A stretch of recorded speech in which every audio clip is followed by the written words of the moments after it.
Hey, thanks for tuning in to another episode of It Never Ends. Um, if you're wondering why I'm here and not, the two of us type thing, it's because we went really long on the podcast on episode 99. So I decided to split this up into three different parts. If you're watching from part one, that would be the sports talk of this or whatever type thing. Or if you're here for the gaming news, which is part two, which we're about to do. So, talk about the Steam Machine and other things. And so on and so forth. I was like, and we'll keep trucking along pretty much. So enjoy the episode and see you probably afterward. So, do we want to talk about the Steam Machine at all today? Let's start with that. Then we can move on to the Xbox stuff. The Steam Machine just announced their price. Steam just announced the price for their Steam Machine, and they're fucking. It's crazy. Fucked, It's fucked. I have a wild opinion I want to share once we talk about what the exact prices are. So yeah, the Steam Machine for the 512 gigabytes. Now this is just the console. This is not controller with it. No controller. Yeah. No controller. You have to buy that separately or buy the bundle. Is $1,049. There's no 1 terabyte version either. It goes from 512 to 2 terabytes. To 2 terabytes. To 2 terabyte without controller is $1,349. It's insane. And if you want the controller, they're both $100 more. Yep.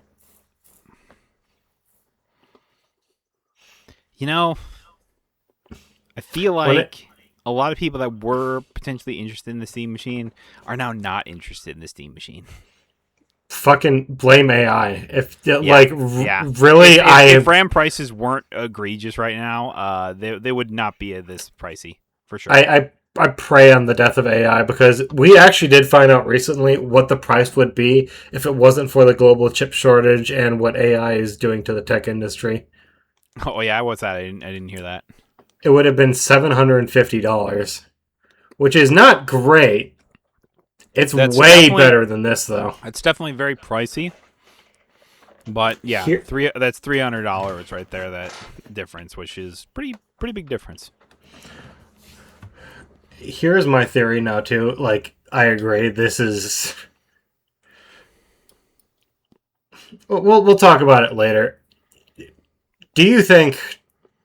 Well, I don't even need to ask. I'm fully confident that the general consumer, the people that are looking for like a console, are not going to be interested in this thing at all. Absolutely not.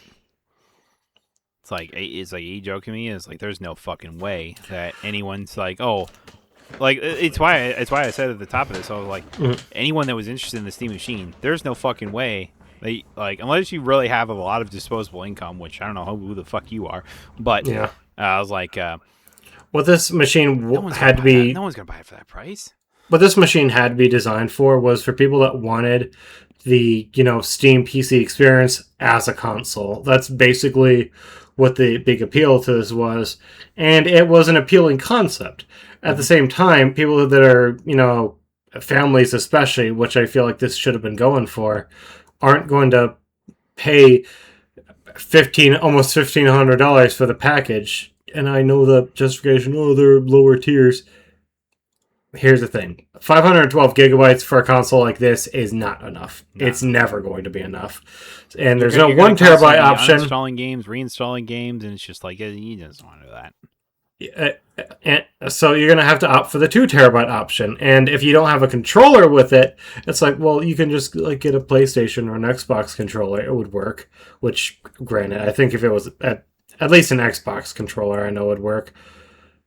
At the same time, you want a controller with your console. You're going to opt for the... So, out of all these, the only real one that makes any sense whatsoever, unless you bought the Steam controller earlier in the year, is the 2 terabyte with controller. So it is... I feel confident calling it just a, $1,500 console. So, I don't know the appeal to this. I remember Steam saying that they were going to, you could, update it as you want or whatever. So it's like, I assume if you really wanted to, you could buy the 512 gig and then you just put it in a terabyte hard drive or a SSD. Well, if you have the technical know-how. Yeah, if you have the technical know-how, but for the people you were talking about, yeah, they wouldn't have that. And that's exactly the problem. There, the option might be there. At the same time, apparently the specs of this has been released, and it's like not even as powerful as like the base PS5 that's out right now. The big appeal is that it can run Steam, and you have access to like your Steam library. Yeah. And I guess it's upgradable again if you have the technical know-how, which I don't understand who this is for. I guess is what I'm saying. I feel like whenever Steam puts out something like this, I oftentimes end up asking myself, who the fuck is this for? You know what I mean? Mm-hmm. Like I feel like every time, like the Steam controllers are fine and everything like that, they're cool. They're like, if you like those, if you don't really like the Xbox controller or PlayStation controller, like I guess the Steam one might be kind of up your alley, or maybe you just don't like using controllers in general. Yeah. But everything past that, I'm just like, who the fuck is this for? You know, it's like, oh, the Steam Deck or whatever. I was like, well, yeah, like, I mean, yeah, okay, fine, sure, but like, yeah, you have gaming on the go. What was it like one before this, like Steam Link or something like that? Wasn't that a thing for a while there? The Steam boxes or whatever they were called, yeah. I think it was called Steam Link, or maybe it was Box at the start, and they ended up switching over to like the Link or something like that. Mm-hmm. I don't know. Either way, I said they're going like, who the fuck is this for? It's for people that want the PC, experience, on their big screen TV. What drives me nuts about this is I saw one comment, defending the prices of these, and it's like, people have to remember, this isn't a console, it's a PC. This isn't that bad of a price for a PC. Which, sure, if you're going shopping for a PC, why the fuck are you buying a Steam machine? Look, I mean, one, if you're buying a PC in 2026, good fucking luck with the RAM prices. But oh yeah, it's just like, and that's it's like what we said. It's like that's why this is so expensive. But well, yeah, I don't know. I still think you could find a decent gaming PC for probably better specs than that for that price. You can still find like decent like pre-builds that go for like 2,000, 2,500, which isn't insane.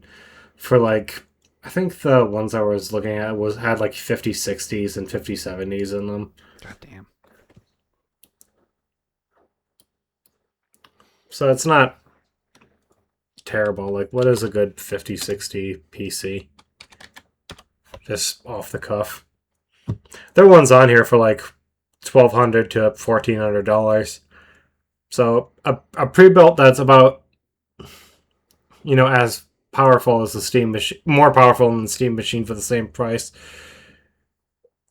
All you would really need to do to replicate the Steam machine experience at that point is just install SteamOS on the pre-builds.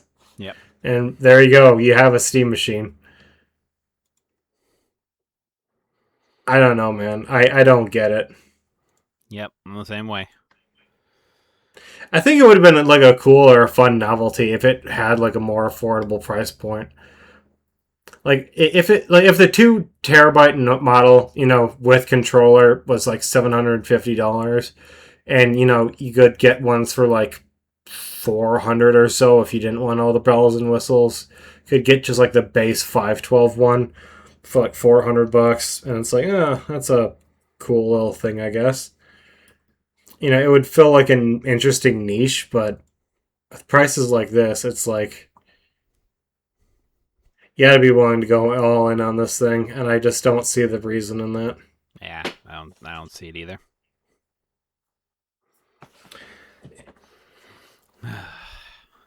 Here's my theory, though, too. Do you think that the next gen Xbox and PlayStation 6 are going to be priced like this? Oh, probably. Assuming that the RAM market will be just as bad.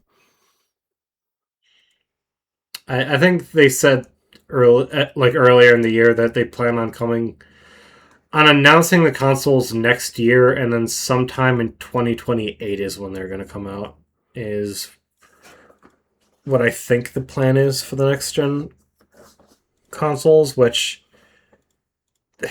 I could see them being this bad or even worse. Yeah.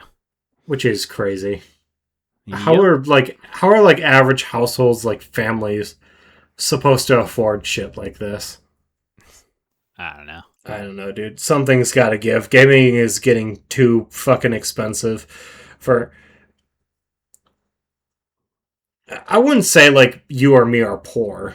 At the same time, it's No. like I don't have the money to just go out and drop like $2,000 on a new PlayStation. Like Absolutely. that's just crazy and stupid to me. It's like It's how like would I? it's like you are buying prices for consoles that are like a car, basically like a used car. That's like all of my spending money for the year. That's more than all of my Yeah. spending money for the year on It's a like, oh yeah, single console. you got the console now. Oh yeah, here now spend $80 to $100 on fucking games now. Yeah, you want to play Marvel Spider-Man 3? Well, that'll be $2,500. You want to play God of War Lawfully or whatever? He's just like, here, give us $80 on top of your $2,500 you spent on your PlayStation 6. Fuck you. Heck, even the PlayStation 5 right now, isn't the PS5 Pro like $900 or something? Probably. Oh, and also make sure make sure you pay like $120 or whatever for a yearly subscription to our PlayStation Essentials. Fucking stupid. Yep, it's $900. Probably like $950 after taxes. Yeah. Bullshit. Yeah.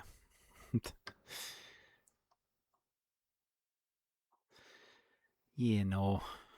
As you can see, we're very, very high on the future of the gaming industry. Well, the gaming industry is in the shitter right now is the problem. Yeah. And the issue is it's only going to get worse. It's like these AAA companies are already bitching and moaning about how people aren't buying new games buying games anymore. At the same time, they're raising all the prices for all the games that they're bringing out and raising the prices of the hardware it takes to run them. No, we're not raising price of it. It's the AI that's causing all the chip shortages, which you're funding and using to make games. So stop funding and investing in AI. Yep. I have yet to see the benefits of all of this investment. Nah. Like I have to believe like the expectation is that in the future, like these companies are all going to rely on these AI to replace workers. We're already seeing like instances of that, which, God, what a fucking dystopian ass reality. These companies have to raise prices, otherwise they can't afford to make life worse for everybody all of the time. Yeah. I hate it. I absolutely hate it. Yep. Information: the Steam machine is garbage and nobody should buy it. End of story. And scene. I also heard another quote saying like they thought the Steam machine is a great product that was released in the wrong time. I mean, yeah, I kind of absolutely, honestly. Like, had this released like, I don't know, 10 years ago, this would have been all the rage. 100%, yeah. It's like it probably would have cost like what, $500 probably back then. Probably, most likely. Which I think is kind of a reasonable price for something like this. I guess I don't know if it's marketing up around, what is it like PS4 or whatever, and probably like where the PS5 would be, because like PS5 initial prices were what?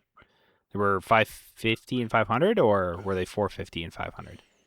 It was $450 for the digital and $500 for the big one. And for the Series X, it was $500 for the X and $350 for the S, I think. Yeah, that sounds right. And like the Switches were going for like $200, $250.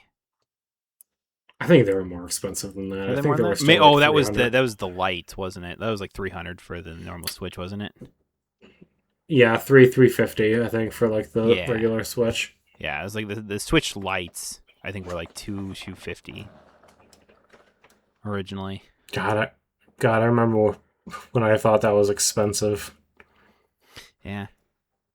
It's always the thing when you almost like when it's almost like the graduation into adulthood in a nutshell, where you think like kind of like, oh, like you hear like $40 or whatever, and it's like oh, Hmm. that's expensive or something like that, and then you go, yeah, I mean it is, but like you got the money for it. I don't know. I kind of feel like as I've Yeah. gotten older, it's like, well, I still look at like, especially going out on like to eat, especially with obviously with raising prices and stuff like that, is like, spending like $40 is expensive, but it's like it's not gonna make or break me or whatever. It's just like this is my treat for myself. Basically, it's like Yeah. that's if I get a lot of food too. I always do. I'm a fat pig. I'm a That's why fat hog of a that's man. what I do. I indulge too. So this is my like treat for myself for the week. Man, I need that triple dipper and I need me a marg. Serve that shit up every single time. I mean, I feel like it's God, the same people that go out like drinking at bars or whatever. It's like, yeah, you're paying way too much for drinks at the bar because they're fucking expensive as hell. But like $10 for a beer, but yeah. yeah, but it's just like you're here for the experience and stuff like that, and for good times. And I'm just like, okay, Realistically, you're there to pick up girls. That's and what that most dudes are doing. and that.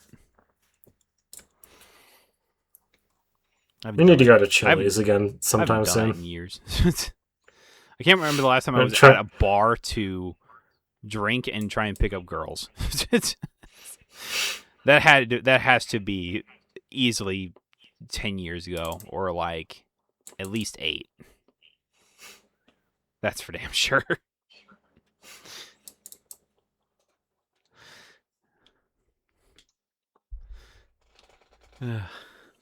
we need to go to Chili's again soon. Dude, we do. Like soon.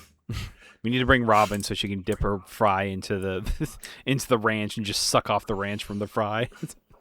Dude, I took her to the zoo today. It was so Oh, fucking hell cute. yeah. Seeing her point at the bison and say moo. It's like yes, they do go moo. God damn, dude. Oh man, that kid's too fucking cute. Yeah. Oh boy. Anyway, talking about the fucking AAA industry going up in flames. Everything's fucked. Everything. It's all fucked. Literally. My prediction, I don't think Bungie lasts until the end of the year. I think they're shutting down this year. Oh man. So, is Marathon doing that bad, huh? It's not doing good at all. And even without Marathon, I think Sony wanted a new game from Bungie, and Marathon is what they were placing their bets on. What they honestly, the other option was to make Destiny 3, and I don't think they had any interest in that. Realistically, what they should have done is just revitalized and kept investing in Destiny 2. Refine the new player experience, fix up the few things that the community has been, begging them to fix for the last few years. Getting rid of all the clutter and just making like a kick-ass new story for Destiny. Yeah. I think they'd be in a much better spot if that's what they were doing, trying to get more players back into that game. Because right now they're placing all of their bets into Marathon, and that is not a safe bet at all. Yeah, it's not really Even if it does okay. Because right now, if reports are true, roughly half the staff at Bungie just got laid off. Just like tons and tons and tons of people. Not even a skeleton crew is working on Destiny anymore. And they're working with 2 sticks and a rock to try and make Marathon as big and profitable as they possibly can. And I do not see them attracting that big of a player base. unless they do something radical like making it free to play. Even then, I'm not sure that's going to solve all their problems. I mean, if anything, it just goes to show. I mean, look, how many games have we seen that are like free to play that still die because there's just not enough interest in the play from the player base in recent years. Not enough interest. Not enough interest in the player base, and the problem with making a free to play multiplayer game is that there's just too much competition. Well, there's just too much competition, and it's a lot of work to kind of continually make it to the point where it's just like, all right, people have to be interested in this and keep interest in this. Mm-hmm. When, like you said, there are so many other games that have been doing it for a lot longer: Overwatch, Marvel Rivals, that sort of thing, Call of Duty, whatever. For Marathon, we've already talked about this before. It's like what's going to the people that like these extraction shooters, you know, what's going to bring them into Marathon? And right now, I think what Bungie is realizing is what they have to do is to get their old, like, you know, Destiny audience into Marathon when that's just not what they want. I heard rumors that they're going to do, like, more single-player stuff. They're going to add, like, strike missions or something like that to Marathon, which I have no idea how that's going to go or how that's going to work at all. Add more, like, seasonal story content, I guess. I don't know. I don't know. Just making like a multiplayer, like free-to-play game is just a bad bet. I think every company knows that there's a lot of money in it if it goes really well. The chances of it going really well is astronomical. The only reason I think Marvel Rivals is successful at all is because it has the Marvel IP.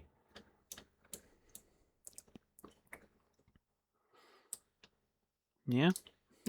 Sorry, not sorry. Like, sorry, not sorry. If that game did not have Marvel characters in it, nobody would be playing it. And it would have that and the Gooner died bait in a week. The Gooner bait obviously helps.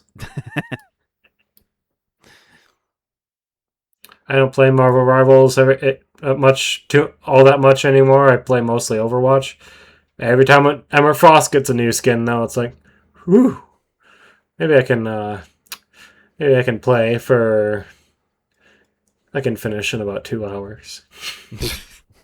Damn.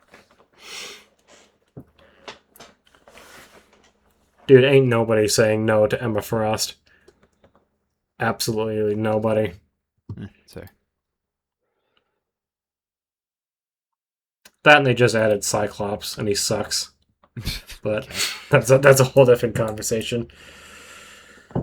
I don't know. How do you think Bungie can, pull it through with whatever employees they have left? They're going to damn well try, aren't Marathon they? Back. It's what all these companies are going to do, I think. Yeah, damn well try. Because Bungie's not the only one. Basically, every corner of the AAA industry right now is in free fall. Big one happening right now is over at Xbox. So, I want to get ahead from what I'm saying by saying none of that what we know has been... Most of this stuff hasn't been confirmed up until at this point. The only real studio closure... We know that Xbox is going under a big restructuring that involves laying off 10,000 people. The only one that we know, studio that we know is closing is Ninja Theory. And right now, from what we hear, it's not like shut down completely. They're in talks of, going independent as a studio or, potentially selling to another publisher.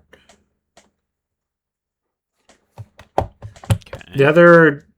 The other game companies that are on the chopping block apparently include Double Fine, which Xbox, don't you fucking dare. Do not dare. Oh, they dare. I swear to God. It's bad enough that you announce a game one day and then the next day try to close the studio that's making it. Like, that's just crazy work. And spew all this shit about how much you love gaming and video games. Closing a studio invaluable studio like Double Fine. It should also be said that for Double Fine, part of their contract when they were acquired by Xbox is, you know, if you were ever to shut our studio down, we can just go on and be independent. Oh So yeah, I remember I that. think in either way, like they're going to Double Fine in the long run is going to be just fine. Yeah. They make good games and that people like and will play. So the big one, the one that's kind of in question right now is Arcane. They were the Bethesda studio that was working on the Blade video game. The reason I'm kind of skeptical about that one is there was an interview just today at the time of recording with Todd Howard where they were talking about like all the different games and like the progress that's coming on Elder Scrolls 6, and he says he's seen a lot of the gameplay for Blade and it's in a really good spot and he can't wait to show off more of it. So if they are planning on shutting down Arcane, you know, they haven't told the studio lead at Bethesda about it. Fair enough.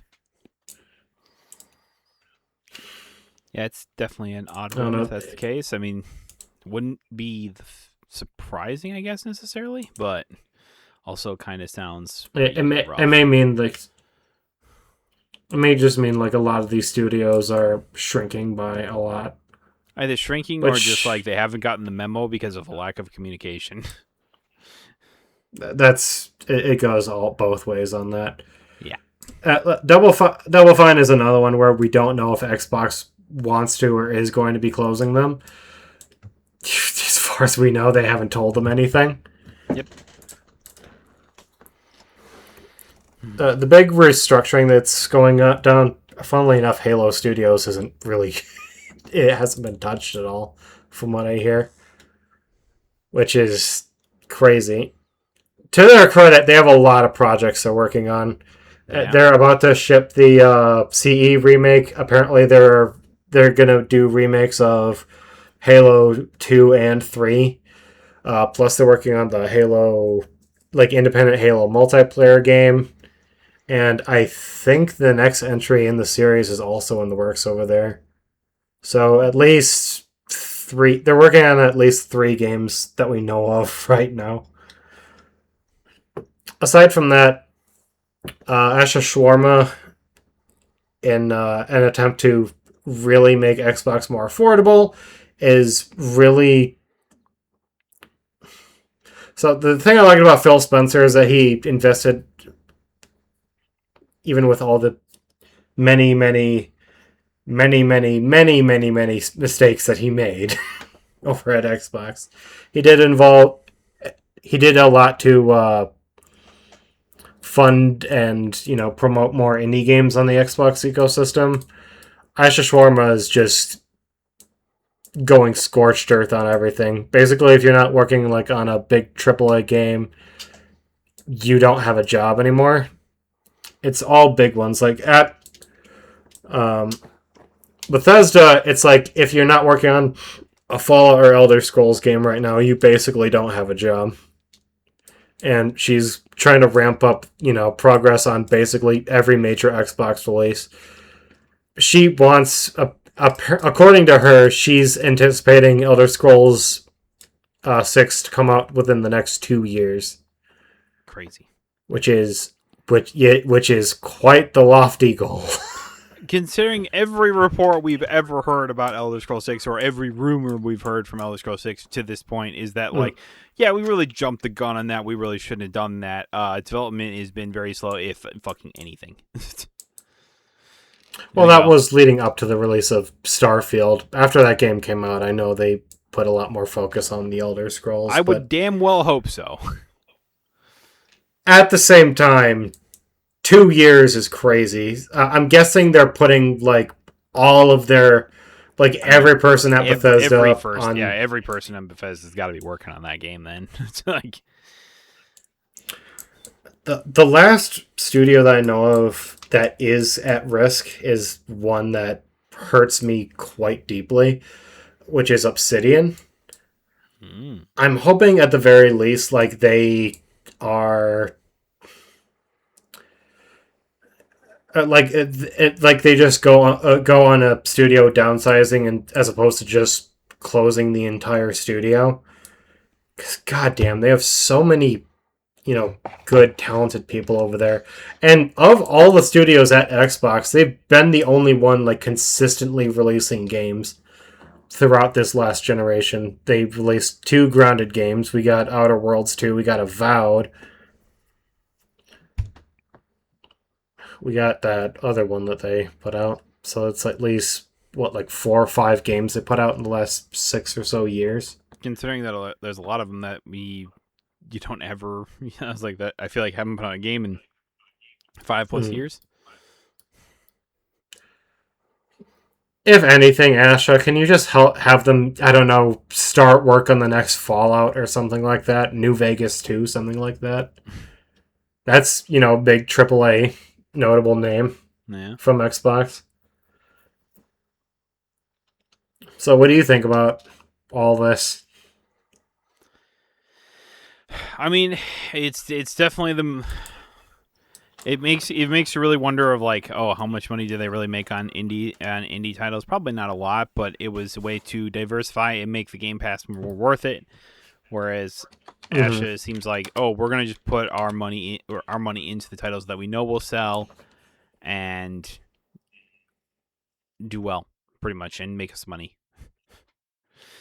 I don't know, it generally seems to be the thought process of her, in which I think is a fair point considering where Xbox was up to that point. But at the same point, it's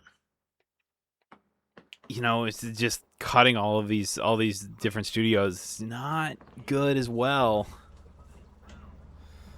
It's definitely not a good look. I at least in Asha's defense, I'm not sure she really has any, say in the matter. At this point, it's almost. I like Phil Spencer. Yeah, I do, but he fucked up so badly. He should have been axed years ago. Well, it's also just like, it's kind of like what we said or whatever. It's like you got all the Xbox for years under like Phil Spencer and stuff like that. Was that like they got all these studios and then they weren't doing anything. Like the games weren't coming or whatever type thing.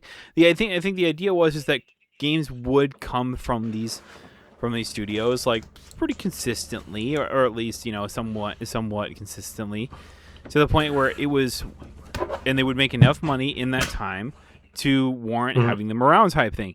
And then it just didn't really happen due to whether it was mismanagement, or who knows what really happened time there. But then it's just like, then the costs, like the debt just kept going higher and higher and higher, to the point where Microsoft just went, why are we keeping these guys around? Get them out of here. It's primarily mismanagement. As someone that's been following these studios for a long time and have read like interviews with their developers, it's almost all mismanagement. With like Everwild. With like Everwild, there have been so like many different people that have had like completely different visions for the game. Everybody working on that game had no idea what they were doing with it.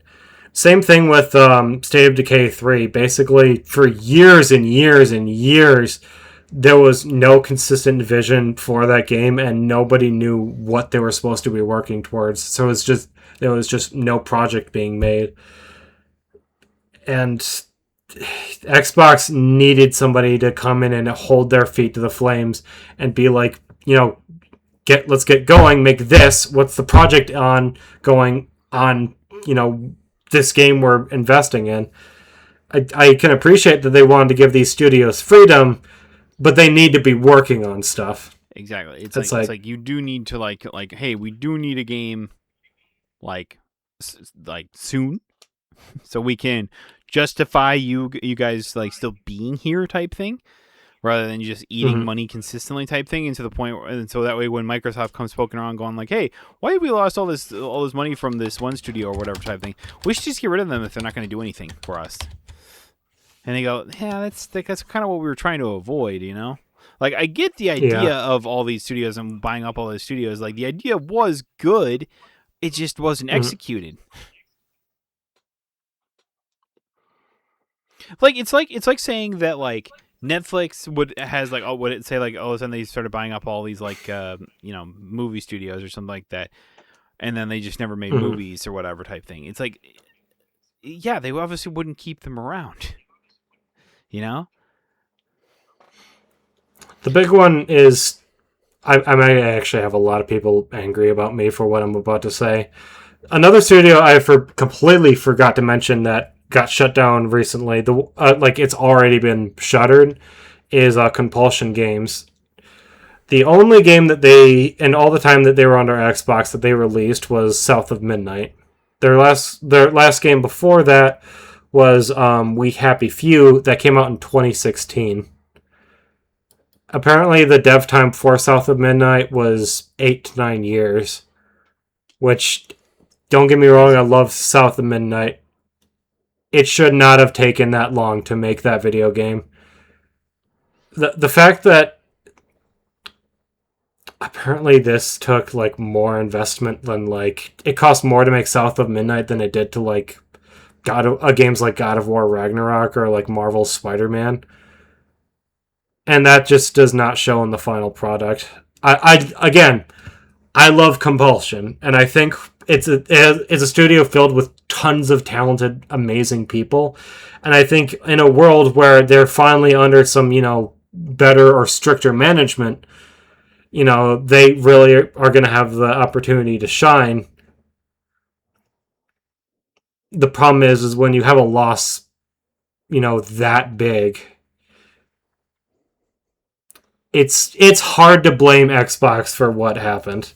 No, but it is. It is, but also isn't hard because it is their fault. But at the same time, they tried and it just wasn't executed. Yeah. I don't know. And it's just like all these studios are now feeling the wrath of Microsoft as a result of it. Yeah. It's a game that needed to come out. It needed to be cheaper and come out faster. Yeah. And that might sound, cruel. And it's like, games are art. Why should there be like some arbitrary timeline? Because they're also supposed to make money. But yeah, like if you don't make money, then they're not going to keep you around. That's just how it is. Mm-hmm. And for as good of a game as South of Midnight is, as the fact that it costs more than, games like Expedition 33 and had twice as much dev time. It's not a great look. No, it's not. So I obviously feel bad for all these people. I hope they can all land on their feet. And, the best case scenario for a lot of these studios is they go on to make their own indie studios and make masterpieces like Expedition 33 and make these fucking AAA. Then they get rebought by AAA developers, and then they fuck up and their studio gets shuttered, and then they go make a new studio. Yep. Circle of life. The circle of life. It's rough.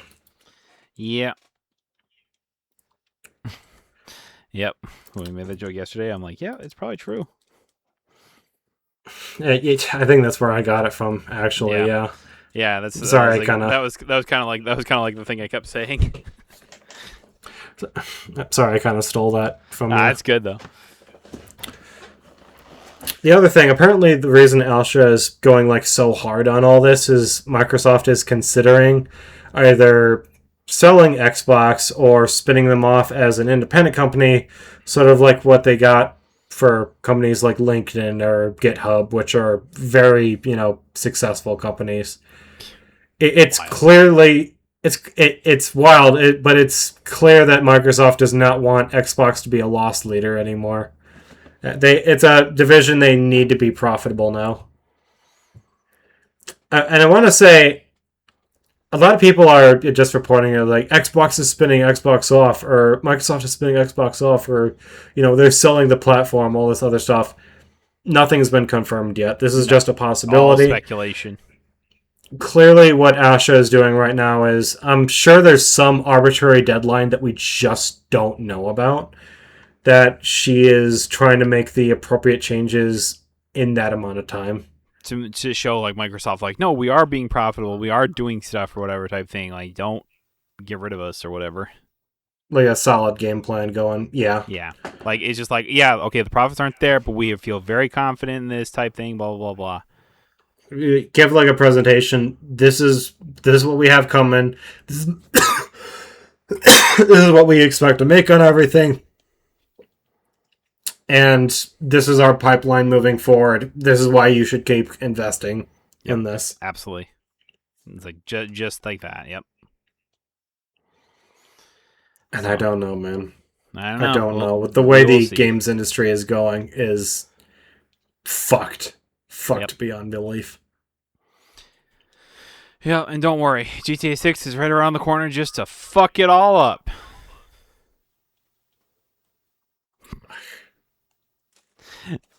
I was like, just because I also just saw this. Apparently, GTA 6 is starting pre-orders next week. What?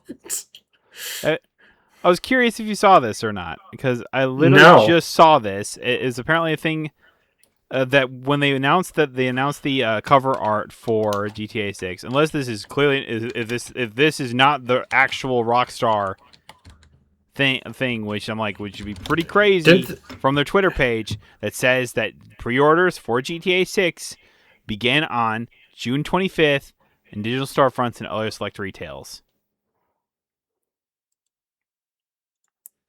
Yeah, I'm seeing June 25th. Yeah. What did I say? Yeah, on the Rockstar official website, it says pre-orders open June 25th. So holy shit. They are making that November release date, is what that tells me. Mm-hmm. Or 100%. Or they're at least very confident they're gonna. Ready or not, here they come. Yep. So good news is, according to industry analysts, they're anticipating the price to be in the $70 to $80 range. So we'll see. We'll see in a couple days. It's the 23rd as of today. So we will see by next podcast, I guess. We expect the standard edition to cost $70. Ooh. That would be beautiful if they could do that. That'd be really cool.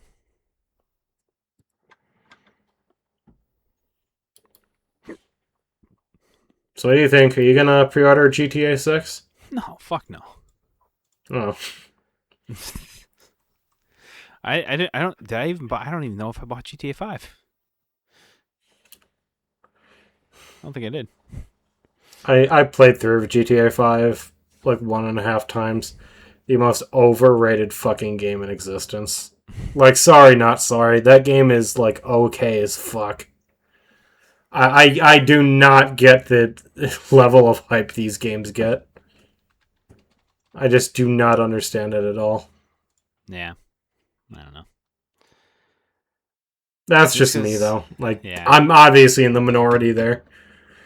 I'd love to sit down and talk to people who are like huge into GTA, just so I can like get their perspective. Yeah, I'm alright. I don't know. Maybe I'll watch like a video or something like that. Yeah. From everyone that I've seen is it's like, oh yeah, you can steal cars, you can drive around, shoot people, do all this cool shit. It's like, okay, there are lots of games you can do that in. You can do that in Cyberpunk. Yeah. Like what? I don't know. I don't know. It's people just like feel like they can do whatever. I don't know. I feel like gangsters, I guess, because everyone wants to feel like a goddamn gangster for some reason. I feel like that era's past us, though. Like disagree. Back when GTA, you disagree? Disagree. Okay. You got guys in the NBA like fucking John that walk around like they're fucking gangsters or whatever, and then everyone's like, "Oh man, I want to be cool like that guy," and I'm like, "Fuck off, you're not cool." Okay, yeah, that's true. So, trust me, it's still alive and well. Okay, all right, I'll take your word for it. maybe I don't know. Maybe it's just because like the close association I feel like that basketball always has with like the idea of being a gangster or a pimp or something like that. I don't know. I feel like Mhm. basketball and like a gangster kind of goes like hand in hand in a way. I don't know if it's a good idea, good thing I just said or a bad thing. Probably both in both ways. Yeah.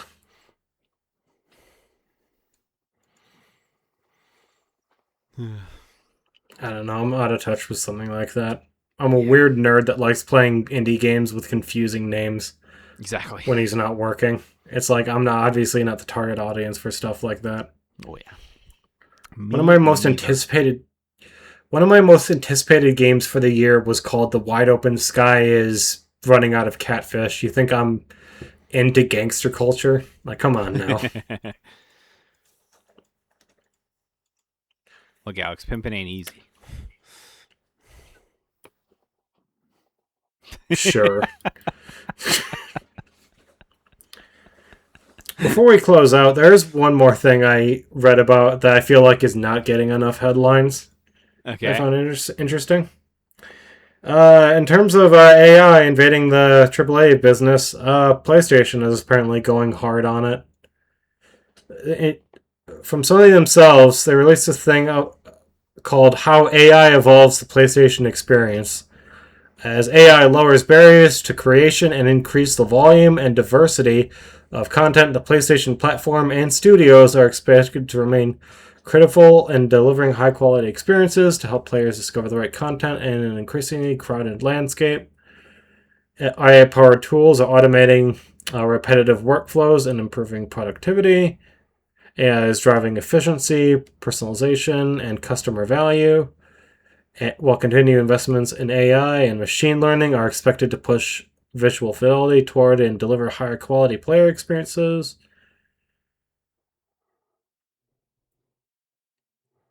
Huh. Yeah, Huh. Well, I that's don't definitely know something. what the fuck any. I don't know what the fuck any of that means. It Same, has some. dude.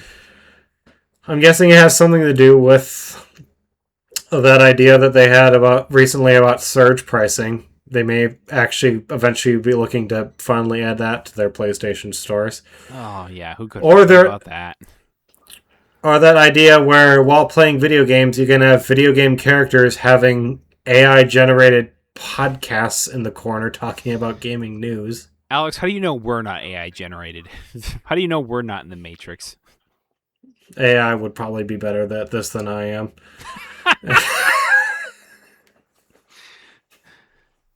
Alex, it's the quirk. It's the quirks that let me know that you're not AI, and that's always a reassuring thing. Hell yeah. At the same time, this makes me think that they're eventually going to use generative AI to make video games, which please fucking don't. Did yeah. Also, real fast. Did I see that like A24 apparently partnered with like Google AI or something like that today? it did, and it makes me very upset because I I feel like really like that because studio. like those are the people that made like what was it Once Upon a Time or what was it like or not Once Upon a fucking it was the Backrooms most recently, and then it was like Yeah. everything everywhere all together or whatever once whatever that movie was called again. Yeah, they also made movies like The Lighthouse. Um, they made a lot of good movies that I really, really like. Yeah, so the fact is that they're partnering with this company that makes all these great Moon, movies, and then they're like, "Oh yeah, we're Moonlight, gonna." Uncut Gems, Hereditary, Ladybird, Midsummer, Past Lives, all amazing, incredible films. Talk to Me, The So now they're Witch. like, "Oh yeah, we're gonna make AI generated films." And I'm like, "Fuck off." Is that actually what they're doing? I don't know. That's what everyone's speculating, at least, which wouldn't surprise me if that's A the case. A24 takes 75 million for let's actually look at this. Wall Street Journal. Google investing in Backroom Studio A24 as part of a research partnership. Research Um, partnership and how to make AI films. yeah, I don't know. What a time. Okay, going to a different website because Wall Street Journal sucks. Let's see if this one works. Shocker. There we go. It loads immediately. Fuck you, internet.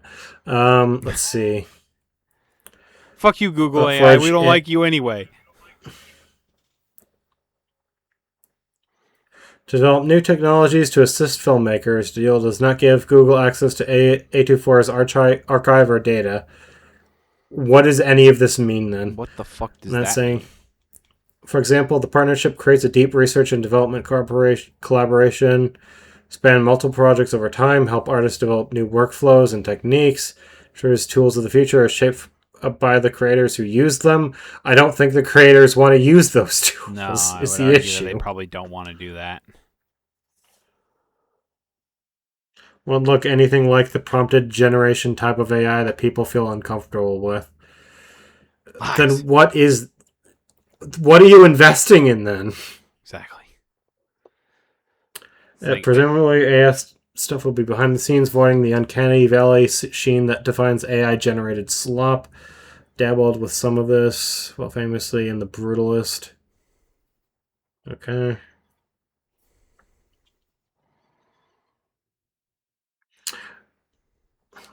They use AI technology to clean up Adrian Brody's Hungarian accent.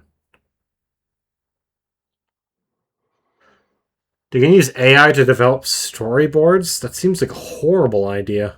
Yeah, I mean, yeah, you're generating AI to make I had to have ideas because, God forbid, anyone have any actual good ideas anymore, right? Yeah. It's not like there's I don't know a plethora of stories and stuff like that from books that would be, you could adapt or make into movies, or or just people generally having a pretty good imagination when it comes to certain things. But nah. It's endless. It's an endless amount of content online. There's so these studios much with so many people that have that could do all of these things and stuff like that. Like, I mean, granted, look at like I think we talked about this when the Backrooms came out or whatever. Just like how it feels like almost YouTube content is sort of making its way over to Hollywood in a way, and in ways or whatever. Whether it was like Iron Lung, Backrooms, Exit 8. Was what was the one YouTube series that you liked that they made a movie of again? What was that called again? The one that made more money. Backrooms? No, the one that made more money than Mando and Grogu or whatever. The Amazing Digital Circus. Yeah, the Amazing Digital Circus, stuff like that. Mm-hmm. I don't know, and it's just and it goes to show that it's people what was it, like Hollywood especially, it's like no one goes to see movies in theaters anymore type thing. Yet, I mean, look at the Backrooms, look at Exit 8, or stuff like that. Iron Lung. It's like people go to stuff that they find interesting or whatever type thing, and when especially a younger audience that will go when they're more interested in the stuff. But it's like if they don't find it interesting, they're not gonna go. So when you make all these movies for older people or whatever that don't care to go to theaters anymore, or don't really go to theater anymore because they go, it's too expensive, I don't want to go there. Yeah, obviously people they're not gonna go there. What I find so funny about those, did you read that one article that was talking about how these big studios are scouring the internet for ideas for movies now? Yep. Want to know something really fucking funny? Yeah, what's that? For popular, if you're just looking at creepypastas in general, the studio Warner Brothers already has the film rights to the Diania House, Spire in the Woods. From what I hear, they also have the movie rights for both Baraska and Pen Pal. Those are 4 of the most popular creepypastas ever made. They've been sitting on the rights for almost a decade at this point, and they just refuse to move forward with a movie for any of them. It's like, if you want to make money, use the stories that you already have and make a fortune with them. Yep. I don't get it. Yep, you and me both. God damn, the amount of money, just the Spire in the Woods especially, that was such a good fucking story. God, the amount of money that movie would make, I am confident it would make more money than Obsession. I mean it. It is insane how good of a story that is. Yeah, I don't doubt it. With this whole, that being said, with A24, Kane Parsons, the guy that made the Backrooms movie, came out and said, creatively, I get no enjoyment from using AI tools. It defeats the purpose entirely for me. Yeah. Because guess what? The people who make So movies that want to do cool stuff want to make the fucking movies and not have the AI make it for them. So there's lazy fucks. So there's a solid chance. There's a solid chance that this does absolutely nothing. Google just spent $75 million on nothing. Good for you. You know what? They got paid. You know what? So that's all that matters. They stole a bunch of money from Google, and Google's like, sure, chump change. Why the hell not? Right.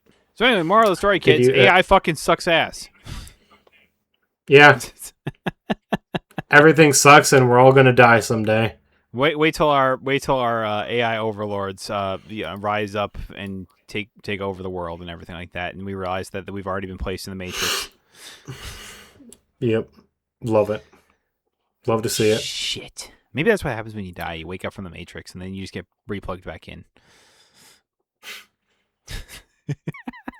Hey, thank you all so much for watching the gaming part of the podcast.